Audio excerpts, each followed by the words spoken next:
Hello, everybody. World's Read Aloud Day. My name is Amber Peterson, and I am LitWorld's Director of Program Innovation. And I'm Maria Ohulchanska, LitWorld's Program and Partnership Associate. Happy World Read Aloud Day! It's been an amazing day today as we celebrate World Read Aloud Day. For those of you who don't know, LitWorld is a nonprofit that strengthens kids and communities through the power of story by partnering with absolutely phenomenal organizations all over the world to deliver fun literacy and empowerment programs for young people.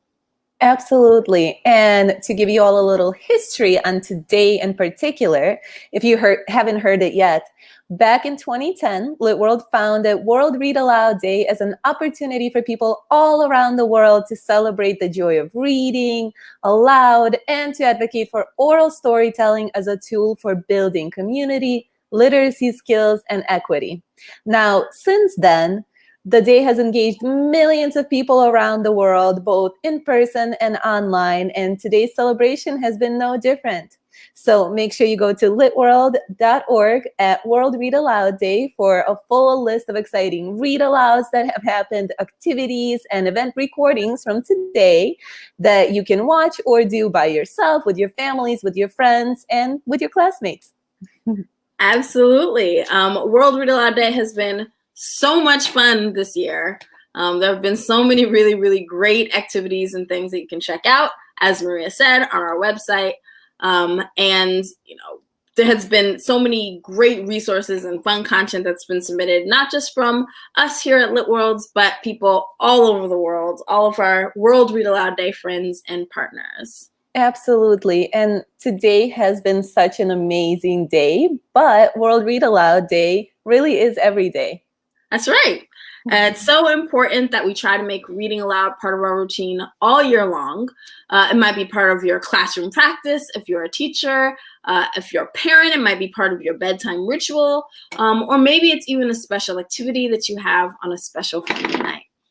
Yeah, definitely. And sometimes people think that reading aloud is just for kids. Well, it's not. It isn't just for children. Reading aloud is so important and impactful at every age, for adults, for kids, for everybody. And there are so many creative ways to bring it into your everyday life, even for adults. It could be joining a book club. It could be embracing reading aloud as a part of your staff meeting, like we do at LitWorld for birthdays or special occasions. Or you can read aloud with friends or family members over video or Zoom calls, like so many of us have been doing this year. Absolutely. And of course, one great way to share stories is to create stories. And while there's so many amazing stories that already exist out there, it's important that we make space for our own stories as well. Whether those are the stories that are handed down to us, they might be the stories of our own personal experiences, or they could be stories that we create from our own imagination. Whatever they are, they deserve to be shared as well. Definitely. So to share those stories today, we're going to be creating mini zines or little books that we can record our stories in. Absolutely. And there is no wrong way to make a book. And there are so many different ways that you can be creative as you do so. Maria and I are going to show you two different types of zines or little books that you can make today, but the sky is the limit and you can be as creative as you'd like. Definitely. Thank you, Amber. So I'm going to start by showing you how to make a mini zine.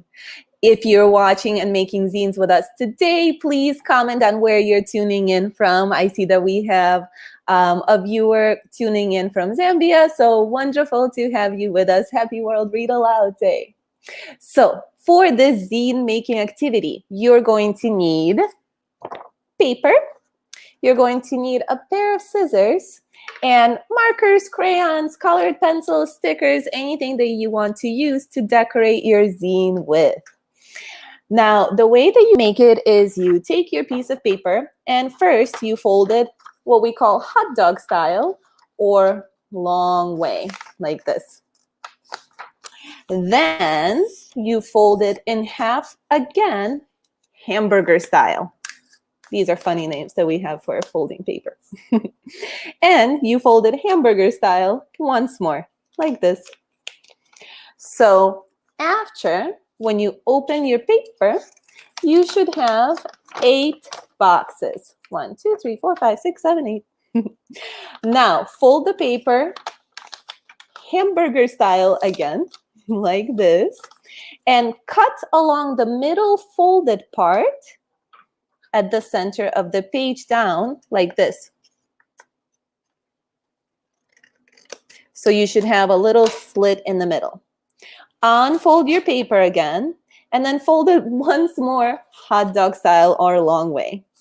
Now, squeeze your pages together like this and fold them so you actually come out with 4 little pages in your book like this.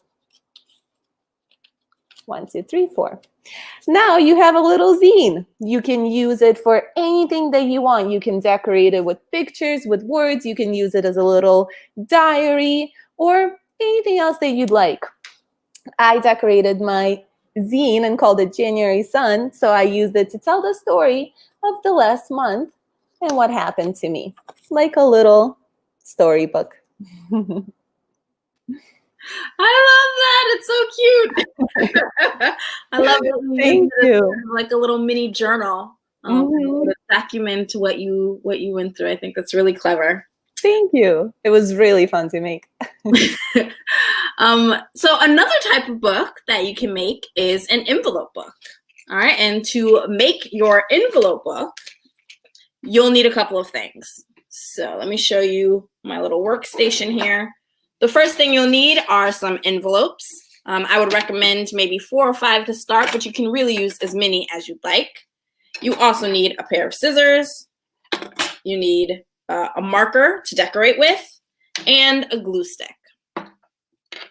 So to get started, we'll take the first envelope. All right, and we're going to lay it down so that it's face up. All right, so you can see where the flap opens and you have the little slit here on this side. Take your second envelope and you're going to either moisten it. You can like moisten it with water or with your tongue so that it's sticky. I'm just going to use a glue stick to moisten this little flap part here. And you're going to turn it over and insert it into the first envelope, lining it up so that the seam right here connects. All right. Once you've done that, you're going to fold it back so that you're open again, and you're just going to repeat the process. So once again, I'm going to take my envelope, open it up, moisten the seam, moisten the flap, turn it over, insert it into this top envelope here, and make sure that I press it down along the seam. And again, fold it back. And you're going to repeat that as many times as you like until you have the number of pages you want in your book. Once you get to the last page, you can moisten this last envelope flap here and stick that down. And voila, you have a little book. And you can see you have all these different pages. All right, one really cool thing about this envelope book is that you can use it in a couple of different ways. Here, I made one. This is one of my favorite folk tales that I like to tell. And I decorated the inside with the actual story. I used each of these little envelopes as a page and just wrote on top of the envelope. But these envelopes are still envelopes. So you can actually put stuff inside each of your pages too, if you want to. So maybe you want to make it like a journal, and like one page can be one day, and you can put artifacts or little notes about the day inside the envelope. All right, and that's how you make your envelope book. Wow, Amber, I love that. That is so creative and innovative, and I love that you can use the actual envelope part to put something inside of it as well. That's super, super cool. Lots of options there. Yeah, definitely. So for those of us who are watching either today or any other day, we can't wait to see the amazing zines or storybooks that you create. Make sure you post them on social media and make sure you tag us at World Read Aloud Day so we're able to see the amazing creations that you've made.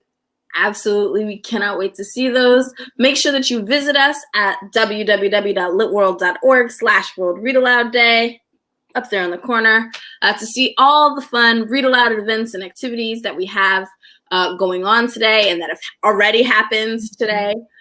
Shooting stars to everyone who is participating at home or at school, and to anyone anywhere who's celebrating World Read Aloud Day today.